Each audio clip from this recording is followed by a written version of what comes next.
আসসালামু আলাইকুম। আলহামদুলিল্লাহ এবছর এই প্রথম আমরা গমের জমি থেকে গম কাটা শুরু করেছি। গত বছর এই জমিতে আমরা গম চাষ করেছিলাম সবার আগে, যে কারণে পরবর্তীতে গম কাটতে আমাদের একটু সমস্যায় পড়তে হয়েছিল। সবার আগে গম চাষ করার কারণে সবার আগেই আমাদের গম পেকে যায়। এজন্যই আমাদের গত বছর একটু সমস্যা হয়েছিল, কারণ আমাদের একার জন্য তো আর এত বড় একটা গাড়ি আসবে না। তো আলহামদুলিল্লাহ এবছর আমাদের আর সেই সমস্যাটা হয়নি, আমরা সবার সাথে একসাথেই গম চাষ করেছিলাম। তো আজকে আমরা যাচ্ছি সেই গম সংগ্রহ করার জন্য, অর্থাৎ গম কেটে আনার জন্য। গম কাটার যে দানব আকৃতির মেশিনটা আপনারা দেখতে পাচ্ছেন, এই মেশিনটা মূলত হচ্ছে গত কয়েকদিন আগেই এসেছে, যেহেতু এখন গম কাটার সিজন আমাদের এদিকে। গম কাটতে এখন আর মানুষের হাতের কোনো স্পর্শ লাগে না। এই মেশিনগুলি গমগুলিকে কেটে তারপর হচ্ছে এটার মধ্যে একটা স্টক আছে, সেটার মধ্যে রেখে দেয়।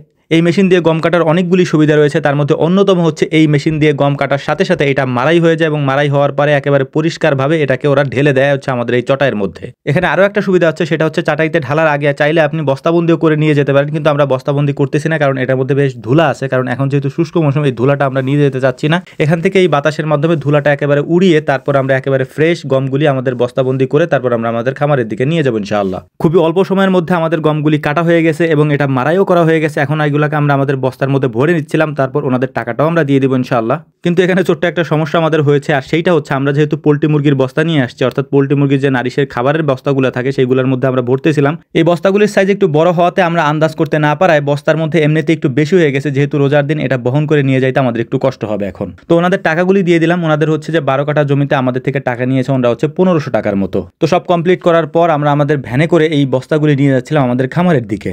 আপন ছিল সাথে, বেচারা রোজা, ওর অনেক কষ্ট হয়ে যাচ্ছিল, তারপরও সারাদিনও আমাদের সাথেই ছিল।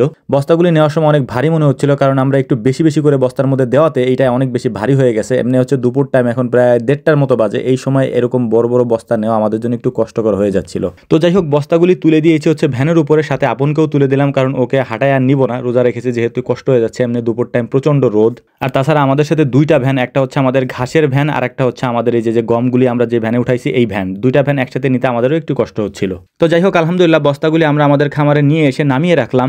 এর একদিন পরে আমরা আমাদের জমিতে যাব। তারপর হচ্ছে যে কাটাগুলি আছে, মানে গমের যে কাটাগুলি থাকে, এই কাটাগুলিকে আমরা আগুন দিয়ে পুড়িয়ে দেবো, যাতে করে এর নিচে ছোট ছোট যে ঘাসগুলি আছে এই ঘাসগুলি মারা যায়। পরবর্তীতে এখানে আমরা পাট বুনবো, ওই পাটগুলির মধ্যে যাতে ঘাস কম হয়। যেহেতু প্রচন্ড রোদ, এই রোদের মধ্যে এগুলিকে একটু ছড়িয়ে আমরা রেখে দিয়েছিলাম, যাতে করে এগুলো একেবারে শুকিয়ে যায়। শুকিয়ে যাওয়ার পর এগুলিকে আমরা আগুন ধরিয়ে দিয়েছি। আগুন ধরিয়ে দেওয়ার ফলে এগুলি পুড়ে একেবারে ছাই হয়ে গিয়েছে। আমরা চেষ্টা করতেছিলাম আজকে দিনের মধ্যে এখানে চাষ দেওয়ার জন্য। যদি আজকে চাষ দেওয়া যায় তাহলে এখন যেরকম রোদ আছে এই রোদে এই ঘাসগুলি শুকিয়ে যাবে, মানে চাষ দেওয়ার ফলে ঘাসগুলি মারা যাবে। মারা গেলে পরবর্তী যে ফসল আমরা এখানে বুনবো বা চাষ করব তার ক্ষেত্রে এই মানে একটু ঘাস কম হবে আর কি। তো যাই হোক, আলহামদুলিল্লাহ গমের কাটাগুলি পুড়িয়ে দেওয়ার পরপরই একটা জিনিস খেয়াল করলাম, সেটা হচ্ছে রাস্তা দিয়ে এই মেশিনগুলি যাচ্ছে, মানে গাড়িগুলি যাচ্ছে, যেগুলি হচ্ছে যে জমি চাষ দেয় আর কি। তো ওনাদেরকে ডেকে নিয়ে আসলাম, ডেকে আনার পর বললাম যে এই জমি একটা চাষ দিয়ে রেখে দেন আর কি, মানে আমরা একটা চাষই দিব, একটা চাষ দিয়ে রেখে দেবো, যাতে করে এটার মধ্যে যে ঘাসগুলি আছে ওই ঘাসগুলি মারা যায়। আর একটা কথা এখানে আপনাদেরকে বলা হয় নাই, সেটা হচ্ছে যে এখানে 12 কাঠা জমিতে আমাদের প্রায় 7 মনের মতো গম হয়েছে। গতবার হয়েছিল 4.5 মন, এবার আলহামদুলিল্লাহ অনেক বেশি হয়েছে। তো